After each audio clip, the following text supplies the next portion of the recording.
can embody that a little bit.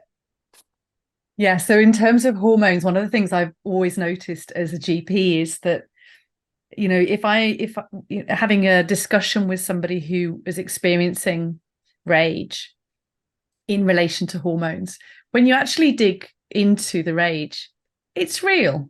Yeah. It's just that the rest of the time there's a wall up that stops us from expressing it. But actually, there are real and genuine issues. But we don't validate, we self-censor so much. So I've always found this kind of amusing, because I love that part of women where actually the real feelings come out. And I think it's really important to celebrate that clarity. But obviously what's really uncomfortable, because particularly anger is not seen as a very female thing, or not very socially acceptable, is to understand that we can harness rage. We can harness the real feelings that perhaps we hid from ourselves through awareness. But that doesn't mean we have to get stuck in anger. And this is the thing we get scared of. It's just like, I'm going to get ragey and then I won't be able to stop.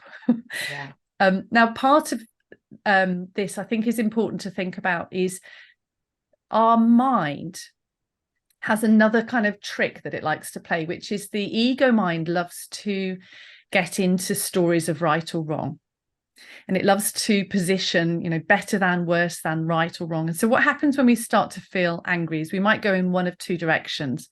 We might go into the, I'm wrong, I'm right, and everybody else is wrong. And then we kind of get stuck there, because you can find lots of evidence for the rage. You can find lots of evidence that you're justified, but it's really difficult to know where to go from that.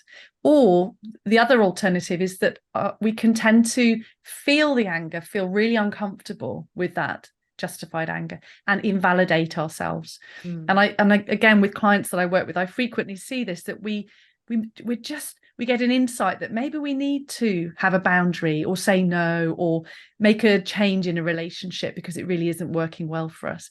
And then as soon as we feel the discomfort of that rage, we retreat and we self-invalidate. I shouldn't be feeling this way. And that's why we don't end up taking action.